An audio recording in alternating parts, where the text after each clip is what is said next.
Assalamualaikum warahmatullahi wabarakatuh. Halo semuanya, perkenalkan nama saya Revi Mariska dengan NIM 08061182025011. Di sini saya berada di kelompok 1, kelas A dengan rekan saya yaitu Nova Inciratu, Gita Fatima Alzara, dan Nurul Andini. Titrasi asidimetri yaitu titrasi di mana untuk menentukan senyawa-senyawa yang bersifat basa dengan menggunakan larutan standar asam. Sedangkan titrasi alkalimetri yaitu titrasi untuk menentukan senyawa-senyawa yang bersifat asam dengan menggunakan larutan standar basa. Di sini kami akan menjelaskan mengenai hasil dari data pengamatan kami dan akan membahasnya. Check it out. Alat yang digunakan dalam praktikum asidi alkalimetri kali ini berupa beker glass, Erlenmeyer, lumpang dan alu, timbangan, tabung reaksi, spatula, pipet tetes, diuret, dan gelas ukur. Masing-masing alat dibutuhkan sebanyak 1 buah. Bahan-bahan yang diperlukan antara lain NaOH sebanyak 4 gram, asam sulfat sebanyak 3 ml, boraks sebanyak 19,072 gram, asam oksalat sebanyak 0,32 gram, indikator berupa fenolftalein sebanyak 1 gram, metil merah sebanyak 200 mg, dan juga senyawa yang diuji asetosal dan asam oksalat, serta aquades sebanyak 4,1 liter. Pertama-tama, dilakukan pembuatan larutan standar sekunder, larutan standar primer, dan juga pembuatan larutan indikator. Larutan standar sekunder terdiri dari larutan NaOH 0,1N dan larutan H2SO4 0,1N. Larutan standar primer terdiri dari larutan boraks dan larutan asam oksalat. Dan untuk indikator terdiri dari fenolftalein dan juga metil merah. Kemudian, larutan standar sekunder dilakukan standarisasi atau pembakuan larutan standar sekunder. Larutan NaOH dibaku dengan larutan asam oksalat, sedangkan larutan asam sulfat dibaku dengan larutan boraks. Dan yang terakhir adalah penentuan uji kadar dari asetosal dan asam oksalat yang dilakukan dengan proses titrasi.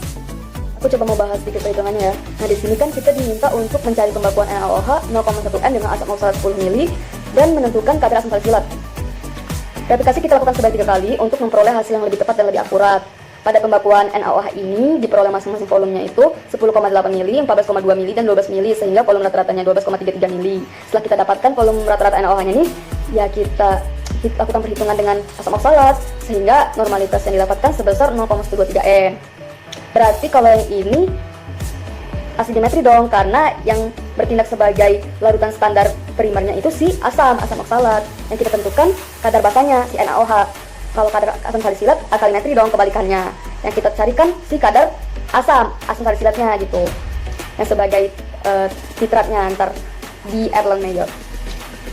Untuk soal yang kedua ini, kan diketahui nih berat molekul dari C7H6O3 asam salisilat itu 138,12 gram per mol. Ya kita masukin ke rumus ini.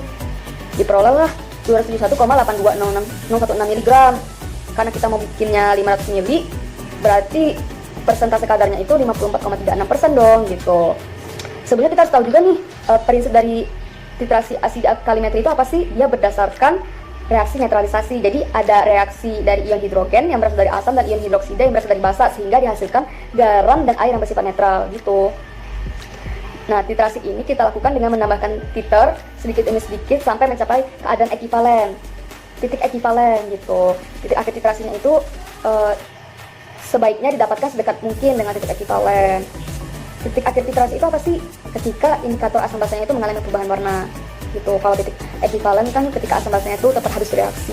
Baiklah, saya akan melanjutkan pembahasan kali ini. Jadi pada percobaan kita itu menggunakan larutan standar primer asam oksalat dan larutan standar sekunder NaOH. Nah, larutan sekunder ini perlu dilakukan pembakuan agar dapat memastikan perhitungan untuk penetapan kadar dengan tepat. Nah, reaksi antara NaOH dengan asam oksalat itu terjadi reaksi ionisasi, yang mana ion H ditarik oleh ion OH- sehingga asam oksalat itu akan berikatan dengan ion Na dan membentuk garam basa. Nah, alasan pemilihan dari bahan itu sendiri dikarenakan antara NaOH basa kuat dan asam oksalat asam lemah itu terjadi reaksi sempurna dan membentuk garam yang bersifat basa.